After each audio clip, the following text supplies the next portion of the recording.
નમસ્કાર બાલ મિત્રો, યુટ્યુબ ચેનલમાં આપનું હાર્દિક સ્વાગત છે. આજે આપણે ભાગ નંબર 126માં દાખલા નંબર 116થી 125 સુધીનું સોલ્યુશન મેળવશું. તો ચાલો આપણે શરૂ કરીએ. દાખલો નંબર 116. બળદગાડું અંદાજે 1 કલાકમાં 4 કિલોમીટર અંતર કાપે છે. તેને 10 કિલોમીટર અંતર કાપવા માટે કેટલો સમય લાગશે? અહીંયા આપણે સમય શોધવાનો છે.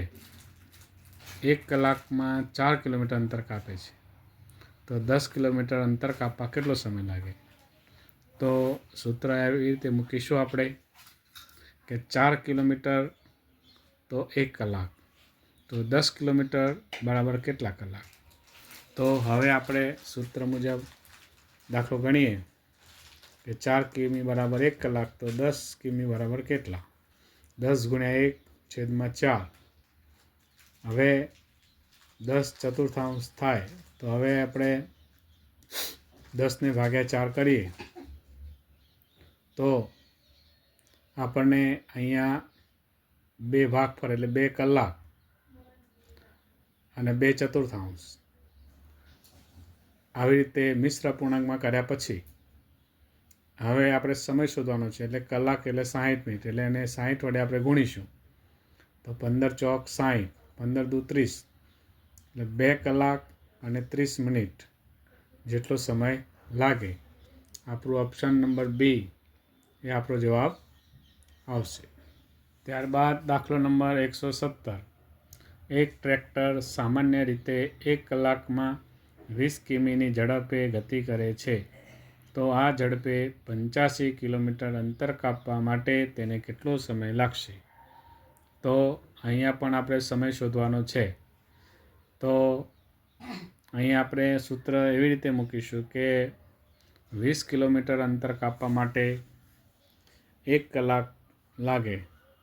તો અહીંયા કુલ 85 કિલોમીટર છે, તો 85 કિલોમીટર માટે કેટલો સમય?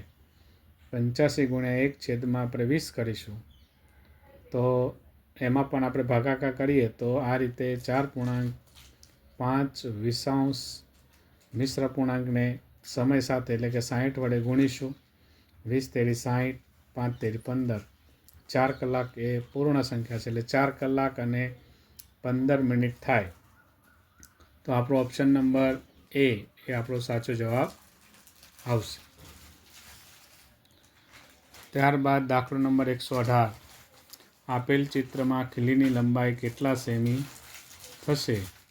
તો અહીંયા આપણે જોઈએ તો અહીંયા એનું માપ જે છે તે 1.5 સેન્ટીમીટરથી 4.5 સેન્ટીમીટર છે. એટલે આપણે જોઈએ તો અહીંયા ખીલીનું જે માપ છે તે કેટલું થશે? તો 1, 2 અને અહીંયાથી 1, 2 અને 3 સેન્ટીમીટર જેટલું એનું માપ થશે. એટલે કે ઓપ્શન નંબર સી આપણો સાચો જવાબ આવશે. 4.5 કેમ ન આવે? તો કારણ કે એની જે ખીલીની લંબાઈ છે તે 1.5 સેન્ટીમીટરથી માપી છે, એટલા માટે ન આવે. આપણને એમ થાય કે 4.5 થાય અહીંયા, પણ અહીંયા 0થી શરૂઆત કરીએ તો આપણે જોઈએ તો એની લંબાઈ આપણને મળે. એટલે આપણો ઓપ્શન નંબર સી એ આપણો સાચો જવાબ આવશે. ત્યારબાદ દાખલો નંબર 119. નિશા પાસે 4 કોડી લખોટી છે. તે તેના જન્મદિન નિમિત્તે દરેક મિત્રને 4 લખોટી આપે છે. દરેક મિત્રને 4 લખોટી આપ્યા બાદ તેની પાસે કેટલી લખોટી વધે છે? તો તેને કેટલા મિત્રને લખોટી આપી હશે? તો અહીંયા આપણે જોઈએ તો સૌ પ્રથમ આપણે કોડી એટલે કેટલા એ આપણે જોવું પડે. તો કે 1 કોડી એટલે 20 થાય, બરાબર. તો 4 કોડી એટલે કેટલા? તો 20 ચોક 80, એટલે 80 લખોટી કુલ એની પાસે છે. હવે 80 લખોટી જે છે તો દરેક મિત્રને 4 લખોટી આપે છે, અને 8 વધે છે તો કેટલા મિત્રને લખોટી આપીએ છીએ? તો આપણે જોઈએ તો 80માંથી આપણે કુલ 8 બાદ કરીએ એટલે 72 લખોટી થાય. અને 72 જે છે તે 72 ભાગે આપણે 4 કરીએ તો 18 મિત્રને લખોટી આપે તો 72 લખોટી અપાય. અને પછી વધે કેટલી? 8. એટલે આપણે જે કહેવાય કે ઓપ્શન નંબર જે છે એટલે 80માંથી 18 ચોક 72 થાય એટલે કેટલા મિત્રોને? 18 મિત્રોને લખોટી મળે. એટલે ઓપ્શન નંબર આપણો બી આપણો સાચો જવાબ આવશે. ત્યારબાદ દાખલો નંબર 120. 3.30 અંકોમાં કઈ રીતે લખાય? તો 3 પૂર્ણાંક એટલે 3 આખા છે ને 30 એટલે 30/100. તો અહીંયા આપણે જોઈએ તો 3.30 એટલે કે ઓપ્શન નંબર બી સાચો જવાબ આવશે.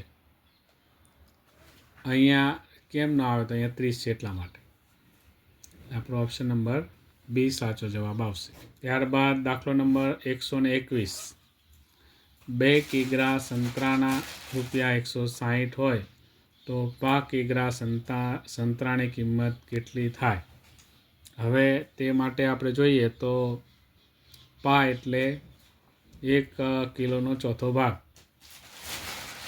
આ આપણે અડધું પા, અડધું, પોણું અને આખું એના વિશે વાત કરી હતી આગળના દાખલા. તો હવે જોઈએ કે 2 કિલોગ્રામ એટલે કે 2000 ગ્રામ થાય. એટલે 2 કિલોના 160 છે. તો સૌપ્રથમ આપણે તેના ચોથો ભાગ કરીએ આપણે તો 2 કિલોગ્રામનો ચોથો ભાગ 500 ગ્રામ થાય. એટલે 500 ગ્રામના કેટલા થાય? તો 2 કિલોના 180 છે એટલે 1 કિલોના 80 થાય. 2 કિલોના 160 છે એટલે 1 કિલોના 80 થાય. અને 500 ગ્રામના 40 રૂપિયા થાય. અને પા ભાગ એટલે એનો ચોથો ભાગ ગણીએ તો 20 રૂપિયા થાય.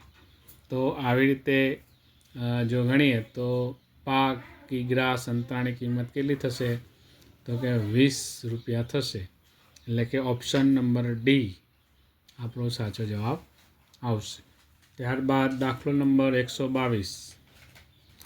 નીવા પાસે જે દોરડું છે તેની લંબાઈ 30 મીટર છે. આ દોરડા વડે નીવા શાળાના મેદાનની ફરતી લંબાઈ માપતા 10 વખત દોરડાનું માપ થયું તો શાળાના મેદાનની લંબાઈ કેટલી હશે? તો અહીંયા આપણે જોઈએ તો એની પાસે 30 મીટર લાંબુ દોરડું છે અને એ લંબાઈ માપે છે તો 10 વખત એ દોરડાનું માપ થયું. 1 વખત 30 મીટર થાય એમ 10 વખત કરીએ તો 10 × 30 × 10 કરો એટલે 3000 મીટર થાય. હવે 3 એટલે કે 30 × 10 એટલે 300 મીટર થાય. તો શાળાના મેદાનની લંબાઈ કેટલી થશે? તો કે 300 મીટર થશે. એટલે કે ઓપ્શન નંબર ડી એ આપણો સાચો જવાબ આવશે. ત્યારબાદ દાખલો નંબર 123. 66.7 મીટરમાંથી કેટલા સેન્ટીમીટર ઓછા કરતાં 66 મીટર મળે? તો સ્વાભાવિક છે કે 66.7 મીટરમાંથી 66 મીટર આપણે કેટલા બાદ કરીએ તો 66 મીટર મળે? તો ઉપરના જે 70 સેન્ટીમીટર છે તે બાદ કરીએ તો 66 સેન્ટીમીટર મળે. એટલે કે આપણો જવાબ જે છે એ 70 સેન્ટીમીટર એટલે કે ઓપ્શન નંબર સી એ આપણો સાચો જવાબ આવશે.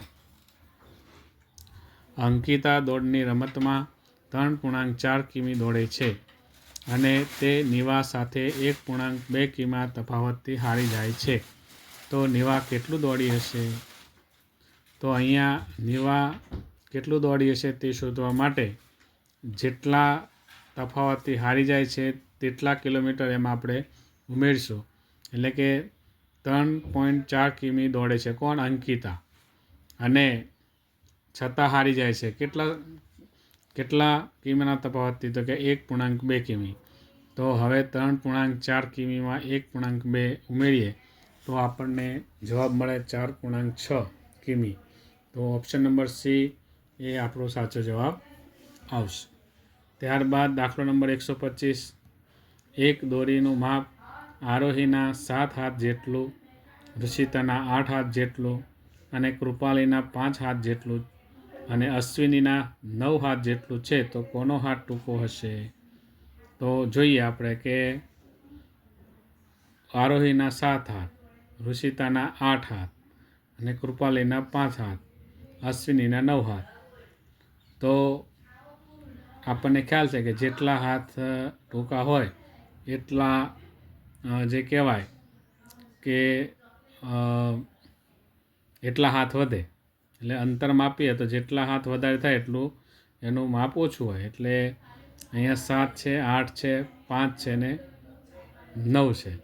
તો સૌથી વધારે હાથ કોના છે? કે અશ્વિનીના. એટલે કે અશ્વિનીનો હાથ ટૂંકો હશે. એટલે ઓપ્શન નંબર ડી આપણો સાચો જવાબ આવશે. તો બાલમિત્રો, આજે આપણે ભાગ નંબર 126માં દાખલા નંબર 116થી 125 સુધીનું સોલ્યુશન મેળવ્યું. હવે પછી આપણે ભાગ નંબર 127માં આગળના દાખલાનું સોલ્યુશન મેળવશું. નમસ્કાર.